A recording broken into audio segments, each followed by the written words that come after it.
The US Justice Department has charged two Chinese nationals with conducting a global hacking campaign against dozens of companies on behalf of the Chinese government. The move is being seen as another warning from Washington to Beijing about stealing technology and intellectual property. US Deputy Attorney General Rod Rosenstein announced the charges.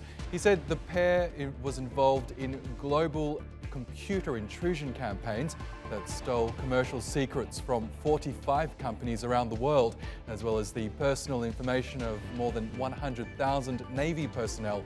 The indictment alleges the pair worked for a company associated with the Chinese government from 2006 to this year. The charges were announced as the Trump administration ramps up pressure on China in their ongoing trade war.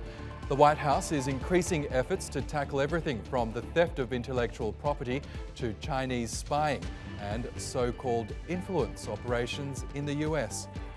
The victims included companies in banking and finance, telecommunications and consumer electronics, medical equipment, packaging, manufacturing, consulting, healthcare, biotechnology, automotive, oil and gas exploration, and mining. The defendants allegedly committed these crimes in association with a Chinese intelligence agency known as the Ministry of State Security. Let's get more on this now from Jeffrey Tucker, who joins us from Atlanta in the US. He's the Editorial Director at the American Institute for Economic Research.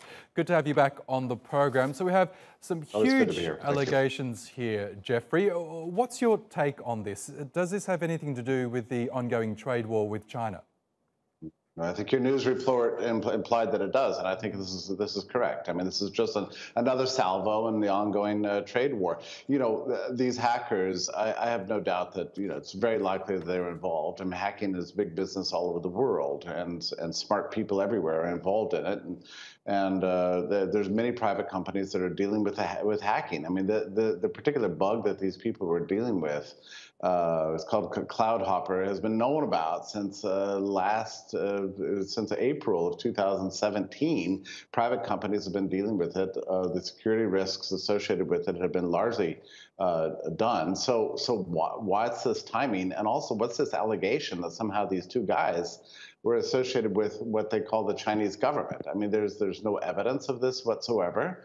It really, what it does is it plays into the American nationalist bias to think that somehow China is just filled with bad guys trying to rob US of its proper place in the world. So it plays really well politically. Whether or not there's any factual basis to it, we'll have to wait and see. Interesting. The US Justice Department has indicted several alleged Chinese hackers in recent years on similar charges. Do you think that state-sponsored intellectual property theft, as the Justice Department has put it, is a real problem for the United States? Look, the conflict over intellectual property between the US and China is immensely complicated. We're talking about completely different legal traditions. China has been working now for some 15 years to please the U.S. with all kinds of new intellectual property laws and this sort of things.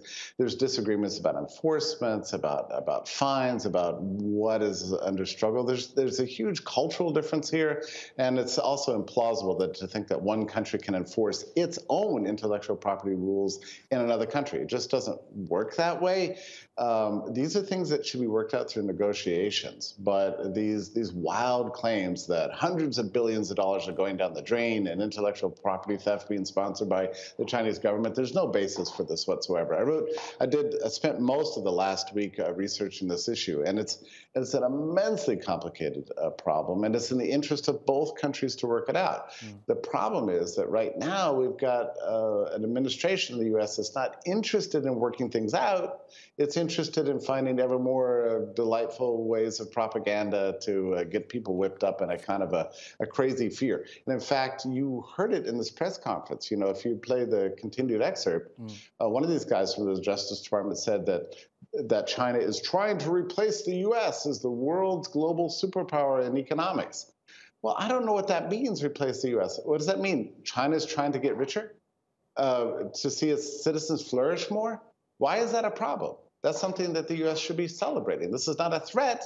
We can all work together to have peace and get rich together. Yes. But it's not the way the U.S. is looking at things nowadays. Okay, and just quickly, Jeffrey, we know that the US and China are in a 90-day trade truce at the moment in their dispute. How will these latest charges affect those negotiations? I think it's mostly just rhetorical victories for the U.S. The U.S. is trying to back Chinese officials into a corner. But here's the thing: financials have suffered very seriously for the last year during these absurd trade wars. Average Americans are seeing their 401ks go down in value. It's starting to become a political problem for the Trump administration.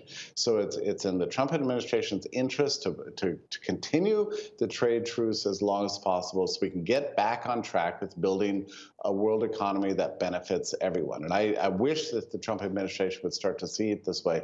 This press conference that happened yesterday is not a good sign. No. Okay, Jeffrey Tucker in Atlanta, it's always good to get your thoughts. Thank you.